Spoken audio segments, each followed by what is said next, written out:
Hey everyone, this is acyuta-bhava from Nightlight Astrology, and today we are going to take a look at Mars' square to Saturn, which has been perfecting for the last week, is perfecting down to the minute, like right now. Today, it's Monday, the 24th of August. But this square is actually going to be in effect pretty much the rest of the year. And the reason for that is that Mars is going to turn retrograde next month.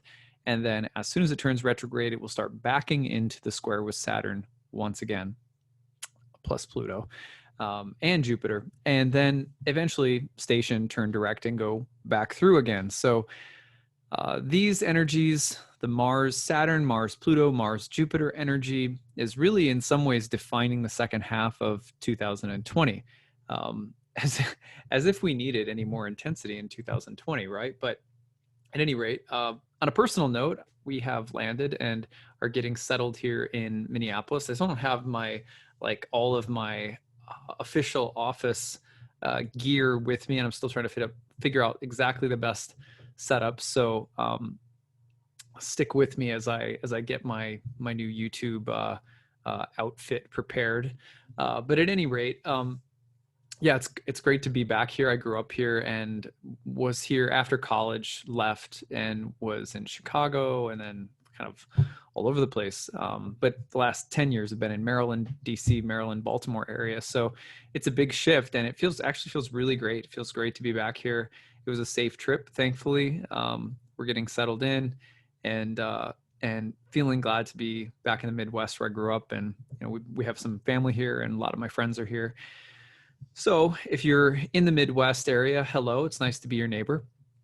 Yeah, so let's get to it. All right.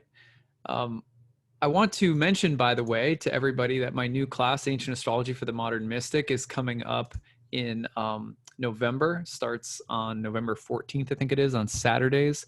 It meets at noon Eastern time all the way up until about 2:30 Eastern time weekly. It's a year-long program. We also have 12 guest lecturers that come in and 30 classes on the year. We study ancient Hellenistic astrology, learning how to read natal charts, and then eventually having live clients come into the classroom. You can really see how the sessions and how the theory is implemented and working with people.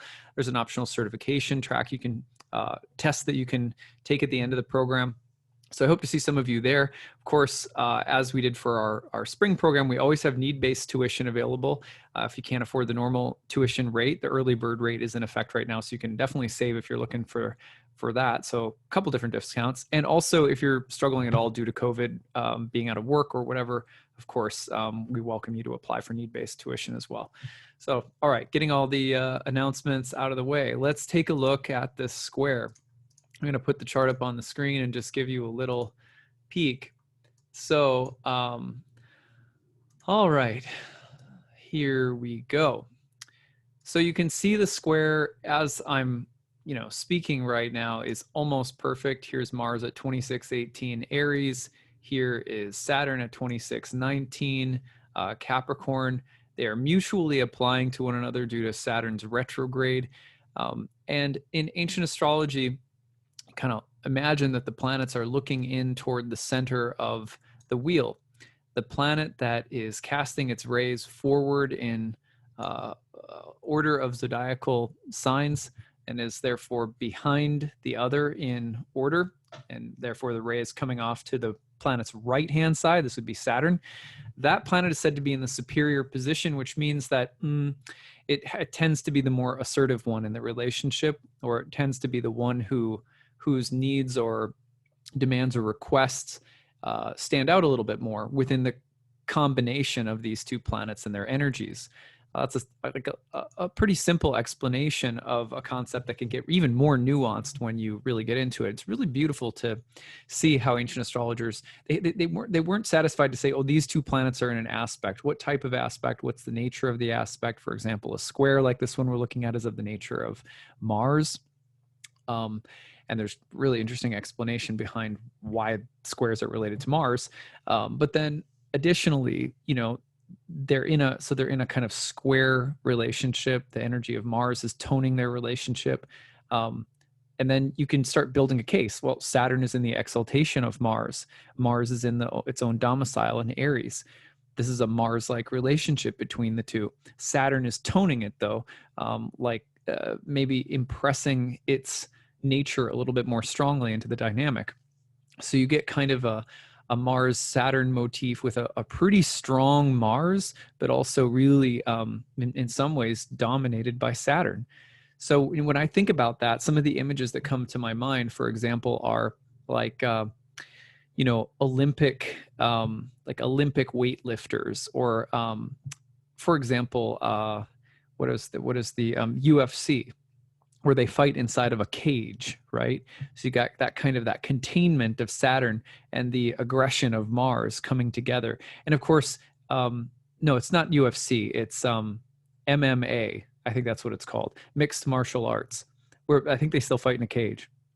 At any rate, they are these highly trained athletes, and of course, it's not like WWF. It's where it's like kind of all scripted. It's these are actual martial artists, right? And they know all sorts of different kinds of martial arts too. They're highly disciplined athletes, right? And then they're fighting within this contained space, whether you like that or not. I mean, no skin off my back, but it is a good example of the Mars-Saturn energy. So especially with there being an emphasis on the discipline, the control, the technique, the element of practice, of perseverance, of will and strength, but also of the contained quality.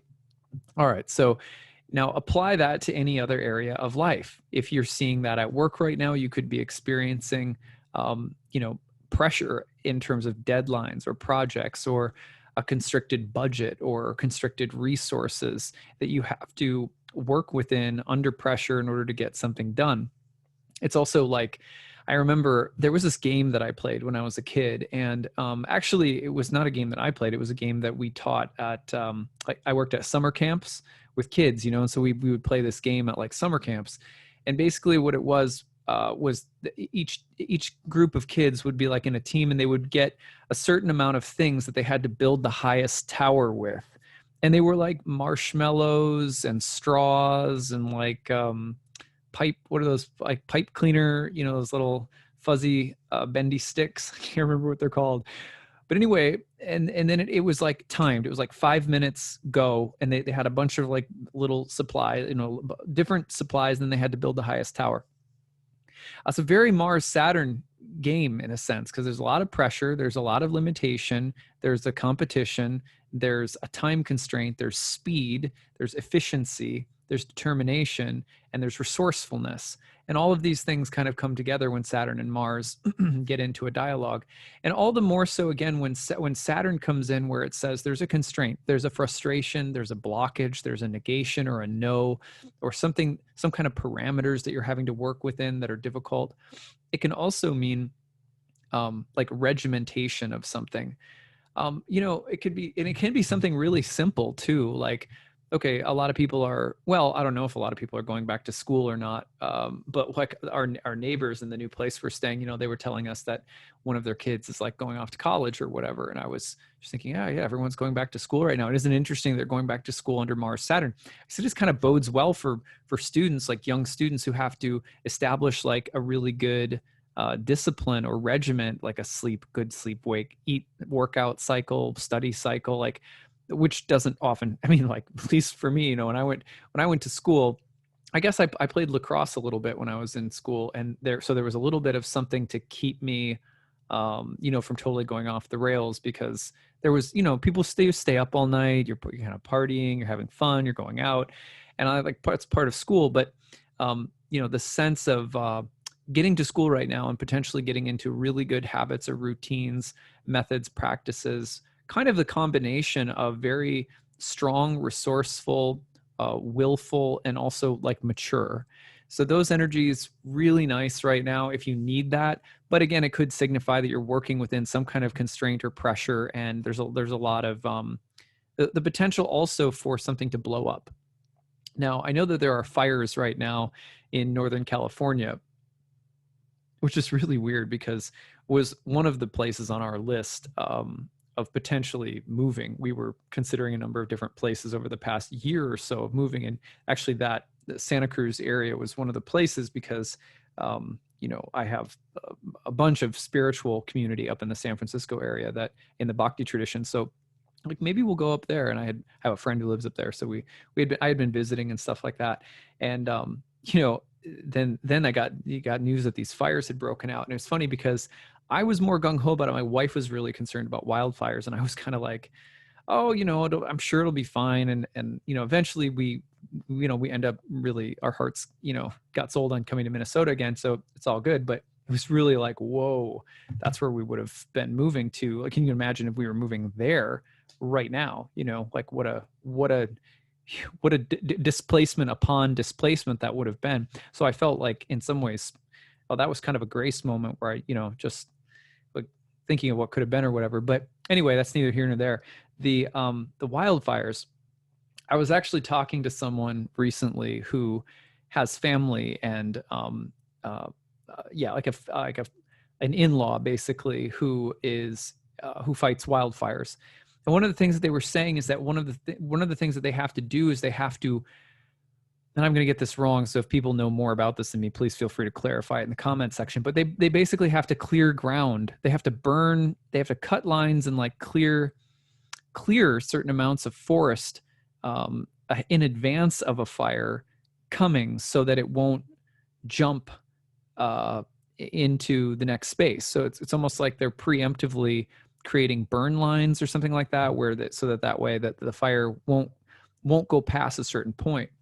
So they're trying to contain it, but they have this incredible amount of pressure because they have, the fire can change directions very suddenly, and the containment has to happen very quickly, where the fires are moving very rapidly. All of this is very Mars-Saturn, as is, by the way, having to flee very quickly and gather all of your belongings, trim it, cut it down into like a small trailer, what you can carry in your car or your truck or whatever, and like get out because everything's under pressure.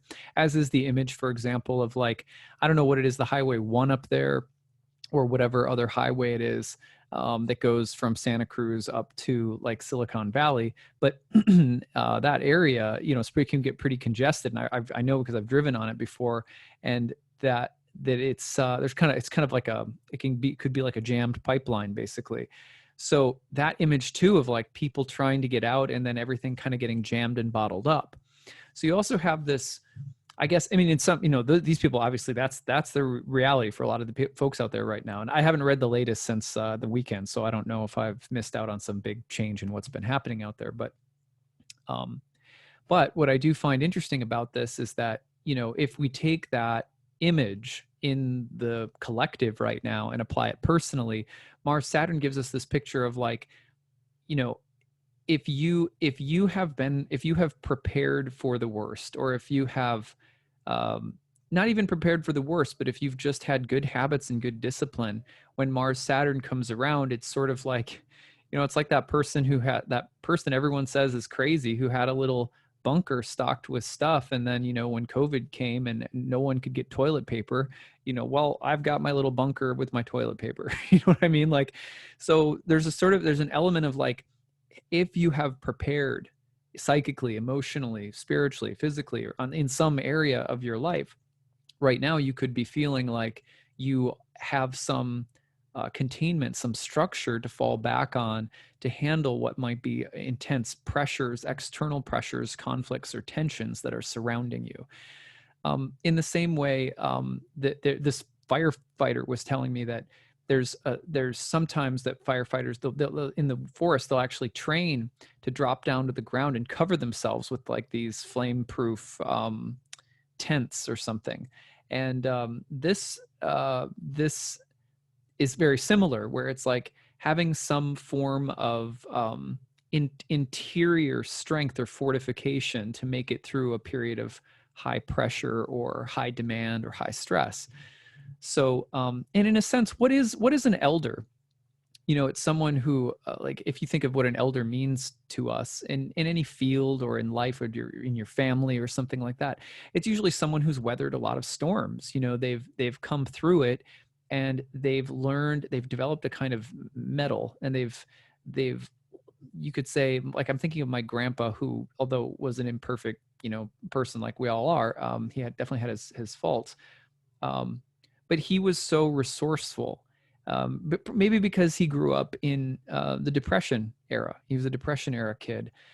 But that's kind of the moment that we're living through right now too, isn't it? I mean, not for everyone, but it's an austere time astrologically, with so much lined up in Capricorn.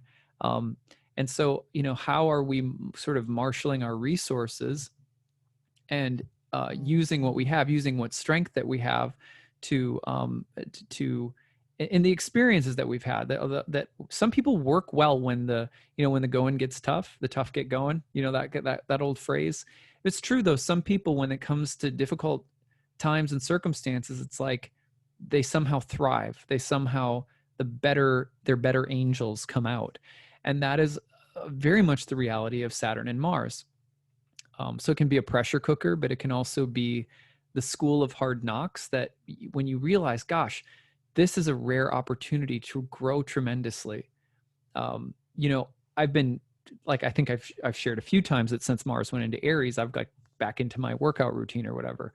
And my wife and I do it together. In fact, we get the kids to do it together, which is a huge revelation to us. By if any of you guys have kids and you're like, what can I do well, Mars is in Aries for the rest of the year? It's like, start a workout regimen. And someone's like, well, I've got kids. Well, that's what we thought too. But then we started putting on our kids like to jump and dance around with us while we do our like workout videos. So, I mean, it's kind of a cool thing to do in quarantine. And we've discovered that our kids, like, they think it's like a really fun game. So it's a win-win for everyone. Anyway, but as I've been, working out, one of the things that, you see in all of the different video, we use this program where it's like you can choose a bunch of different workout videos. So one of the things in the program, of course, though, is that, if you're like, let's say if you're lifting weights or something like that, that they'll say, if it's not feeling heavy by the 8th, 9th, or 10th repetition, you should heavy up your weight or something like that. And I always kind of, laugh. I don't know. It just feels like, that it's like, I just hear echoes of my like 4th grade gym teacher or whatever. Like, if you're not tired, do one more sit up, like, so, but there's something about it that transfers well to like life experience. Or it's like, if the pressure is coming, right, and there's not a part of you that's recognizing that you were born for this moment, that you were born, that this moment is a test, and that, how you respond to it really matters. If you don't get a little excited by it, maybe you haven't lived enough. And I feel like that's sort of Mars-Saturn's challenge to us, is like, we're going to keep turning the heat up on the burner here, and we're going to keep turning up the pressure and the demands of the moment, and see how you respond. And the more that we're like lazy or indifferent or passive or just like, no, I don't want to do it, I think the hotter it's likely to get. And whereas I feel like if people are like, I was born for this moment, this feels like a really significant time in my life, and I have to respond with, maturity. Like I have to become like a fit mobile unit, that can like deal with the challenges that I'm going through right now. And I know that I have to pass this test. And if you don't at least feel sort of thrilled by that, then I think it gets worse before it gets better. The reason for this is that, when challenge and adversity come to us, this is something I learned in the Amazon with the ayahuasqueros that I worked with, is that, when challenge and adversity comes, basically we get to choose. And I know this is cliche, you probably heard this before, but we get to choose. I mean, the difficulties will come, but we get to choose whether we suffer them or not, right? Or you could say the suffering comes, but we get to choose whether or not what kind of experience or what kind of response we have to it. And the person who seems to get the most out of life, who advances in their craft or their skills, or they grow, tends to be the one that when that adversity comes, there's a sense of like, I must be worth something. There must be something inherently noble and dignified about who I am if I'm good enough to be tested by the universe right now. So rather than seeing it as a challenge to one's worth, one sees, difficulties and stressors as an acknowledgement of one's worth, that you're ready to be tested. For example, another friend I was talking to who was into mixed martial arts, speaking of mixed martial arts, and, he was saying like that, when you get tested for a belt in, I don't know what like whatever karate or I don't know, jujitsu or something like that. You get tested for a belt and, you know, let's say you don't pass right away. But the thing is that you don't get tested for a belt, let's say, until your teacher acknowledges or sees something in you that looks like it's ready. So similarly, the the wise student, even if they fail, will be like, well, getting called out to be tested, even if I do fail, is an acknowledgement that I'm almost there, that I'm almost somewhere, that I'm almost to the next page or whatever the case might be. Now, I don't want to give the wrong impression and say that all of life is just about leveling up constantly, because that could be, quite exhausting, frankly. And I'm not all about that. I'm not all about like just, trying to constantly imagine that life is like a ninja video game where we're constantly trying to like, earn, earn dominance belts or something. But Mars-Saturn is that belt, is that test. It is that challenge that comes along. There is an aspect of life where we are expected to grow and make progress and advancement. And Mars-Saturn is one of those times, because it comes in and it says, here's a limitation, here's a barrier. Can you break it? Can you break the board? Can you, whatever.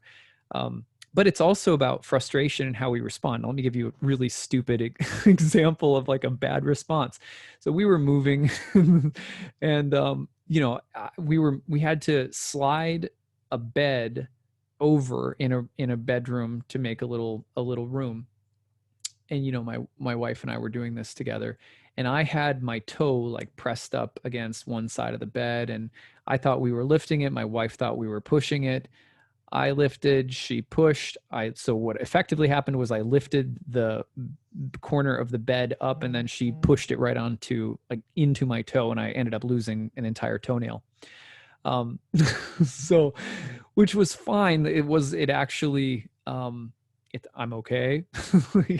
But the horrible thing was, my reaction, which was I punch a wall, basically, because I was in so much pain. I like slammed and I like slammed my fist, against the wall, and the wall was okay. My fist was okay, thankfully, because it could have been bad. But the thing that I felt really bad, all of that was just like stupid, because there was like blood all over my foot. But the thing that I felt really bad about was that it really scared my little girl Summer. So she just got freaked out to see me like, basically yelp and then like pound my fist on the wall. And I could tell that, it freaked her out. And I was like, oh man, it not a display. It was just like, oh, fail moment. But such is life, so we move on. But that was a really good, I'm picking a micro moment, because God knows that probably a lot of you, and even me in my own life right now, are going through things that are a lot bigger than like stubbing your toe and worrying about whether or not you're the perfect parent or something. But those micro moments are a part of what we're dealing with right now too. And if you can use those micro moments to look into the macro level of our lives and say, where is the bed being pushed on my toe? And, am I using coordinated intelligence and strength to work within a difficult situation without, breaking something or slamming into something or moving too quickly and impatiently, which is what we did. That was what both my wife and I did when lifting the bed. So at any rate, these are all good Mars-Saturn lessons. I think I've said enough about Mars-Saturn. I would love to hear your stories. What are you dealing with? How are you noticing this energy right now? How are you working with it? What are the good results that you've seen so far? And also, what are some of the challenges you've seen, especially those of you who might have insights that are a little different or maybe go in a different direction than what I covered today? I'd love to hear from you guys. So that's what I've got. It's good to be back. Thank you all for all of you guys. So many people sent really nice letters and emails and messages on social media wishing us well and safe travels. And I know that we were safe because we had some good energy with us. I could really feel it. So thank you guys. If you're in the Midwest, especially if you're in the Twin Cities area, please send me emails with the best astrology. I know that there's an NCGR here, I think, but I hope to connect with you guys at some point in the post-COVID reality, or find out what you guys are doing during the COVID reality to connect here in the city. Any other things that you think are worth checking out as well. Would love to hear from you guys. And don't forget, again, my new course, Ancient Astrology for the Modern Mystic. My first year program starts in November. Need-based tuition is open. Early bird tuition is open. I'd love to see some of you in class. It's going to be another really great program. So until next time, we'll be probably doing some interviews with Kat this week and some other stuff coming up as well. So stay tuned for more soon. All right. Take it easy, everyone. Bye.